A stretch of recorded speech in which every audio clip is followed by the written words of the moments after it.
Penertiban tambang Gunung Botak, pekerja tetap beraktivitas meski ada penyisiran aparat.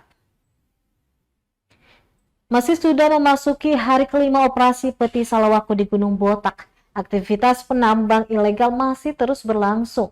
Pada Jumat 7 Juni 2024, penertiban dan penyisiran yang dilakukan oleh kepolisian dan TNI sejak 3 Juni 2024 belum sepenuhnya menghentikan kegiatan tambang emas di lokasi tersebut. Seorang pekerja tambang yang enggan disebutkan namanya mengungkapkan, mereka masih terus melakukan penambangan sesuai instruksi dari atasan mereka. Diketahui polisi bersama TNI melakukan penertiban dan penyisiran selama 1 minggu. Terhitung mulai dari tanggal 3 sampai tanggal 9 Juni 2024. Ada beberapa tindakan yang dilakukan, yakni tindakan preventif dan penegakan hukum.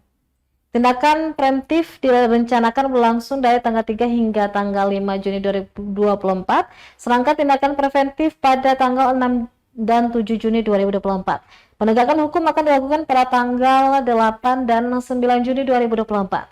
Kapolres Bura KBP Sulastri Sukijang menegaskan bahwa penegakan hukum akan diberlakukan jika para penambang tidak mengindahkan himbauan yang telah disampaikan oleh petugas. Namun meski telah ada upaya penertiban, banyak pekerja tambang yang masih bertahan di Gunung Botak dengan harapan dapat kembali beraktivitas setelah operasi selesai. Operasi Peti Salawaku bertujuan untuk mengendalikan aktivitas penambangan ilegal yang telah merusak lingkungan dan mengancam keselamatan masyarakat.